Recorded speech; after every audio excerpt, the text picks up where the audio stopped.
Existe Jesus para todos os tipos de gostos. Jesus católico, Jesus protestante, Jesus espírita, Jesus batista, Jesus pentecostal, Jesus gnóstico e até mesmo Jesus umbandista.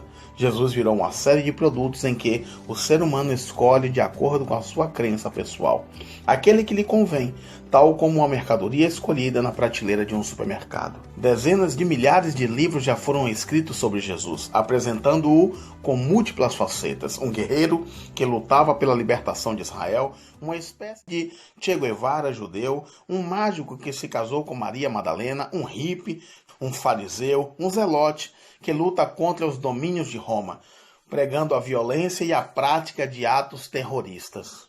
Como um único homem pode ter recebido tantas personalidades distintas?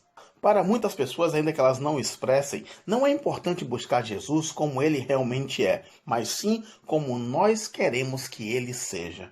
As pessoas não estão buscando o legítimo, mas o mito. Afinal de contas, o que vale é o papel que ele representou. Se o Jesus real for diferente do Jesus criado pelos homens, talvez ele requeira de nós uma mudança. Talvez ele requeira de nós que nós sejamos conforme ele quer e não como nós desejamos que eles sejam para nós. Então, para muitos é melhor permanecer com o ídolo do que conhecer a verdade. Acredito que devemos buscar todo custo a verdade, acautelando-nos das nossas convicções pessoais, dos mitos criados por nós, dos dogmas incorporados ao longo da nossa vida, para que possamos encontrar verdadeiramente o que estamos buscando. No mundo em que cada um escolhe buscar a sua própria verdade, precisamos buscar a verdade. Não alcançamos a liberdade buscando a liberdade, mas sim a verdade. A liberdade não é o fim, mas uma consequência da verdade. Então, quando começamos a buscar pela verdade, vamos descobrir que Jesus não foi um filósofo grego, não foi um pastor pentecostal, um sofredor, não foi alguém que sofreu na cruz, não foi um guru zen, não foi um fundador de uma religião, o criador de uma igreja, um loiro romano, um revolucionário socialista. Jesus não foi um pastor batista, Jesus era um judeu. Até para muitos judeus é difícil reconhecer a judaicidade de Jesus, uma vez que as regras bruscas da Igreja Católica terminaram por ocultar a verdadeira identidade dele.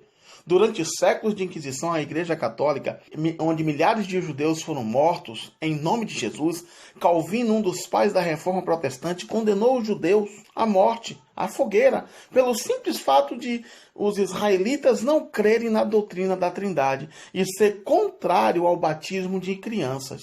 Com isso, podemos ver que não foi simplesmente a Igreja Católica que se distanciou da verdade, mas a Igreja Protestante também fez a mesma coisa. Nos tempos do genocídio causado por Adolf Hitler, a dizimação de inúmeros judeus não foi simplesmente algo realizado só por ele, mas teve o apoio da Igreja Católica e de diversas denominações protestantes, resultando em 6 milhões de inocentes exterminados covardemente. Então, para os irmãos judeus, é árduo aceitar que Jesus seja o Messias de Israel, porque em nome dele foi cometido grandes atrocidades contra a história do povo judeu. A Igreja Católica e a Igreja Protestante se valeram do verdadeiro Jesus e criaram um outro, um Jesus moldado de acordo aos seus gostos teológicos.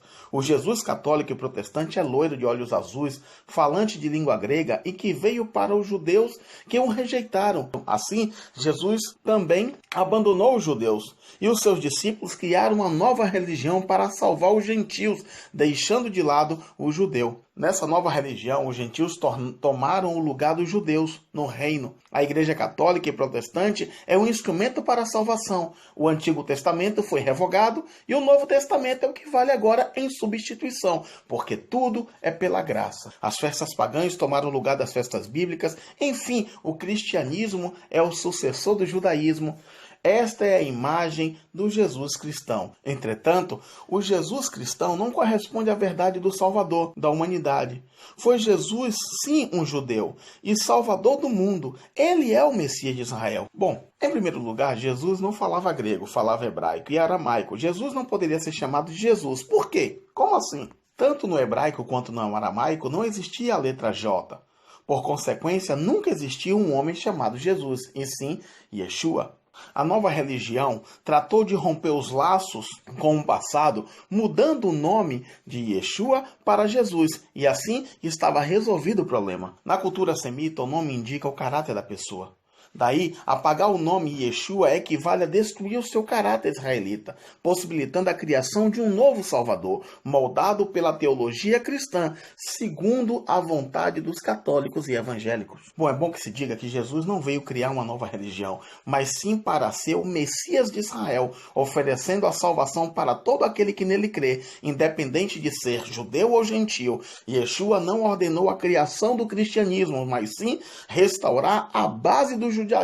Quando começamos a buscar essa verdade, somos confrontados de modo que não podemos mais negociar. Yeshua e seus discípulos viveram o judaísmo, e aqueles que desejam seguir o Messias precisam aceitar essas verdades. É bom que se diga que o judaísmo de Yeshua é bem diferente do judaísmo rabínico da atualidade. Em razão disso, esse não serve para os seguidores do Messias.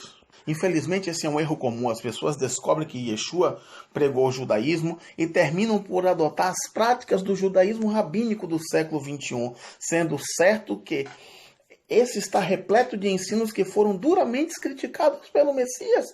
O judaísmo rabínico contemporâneo é sucessor de setores do movimento farisaico, justamente o segmento que Yeshua mais atacou. Daí, precisamos olhar como discípulos de Yeshua para a verdade bíblica e para um contexto histórico da época, para que possamos compreender verdadeiramente o que o Messias nos ensinou, para que possamos identificar o que ele ensinou aos seus primeiros alunos, destacar a sua doutrina e tradição, e saber separar o que são coisas de homem da palavra do Eterno. Sem dúvida, esse é um dos passos mais difíceis para romper com a teologia romana, para romper com a teologia rabínica e para que possamos receber a plenitude da verdade dentro de nós. A Páscoa é comemorada no 14º dia do primeiro mês do calendário bíblico e celebra a libertação dos filhos de Israel da escravidão no Egito. O nosso Messias também celebrou a Páscoa todos os anos, desde a sua infância até a sua idade adulta.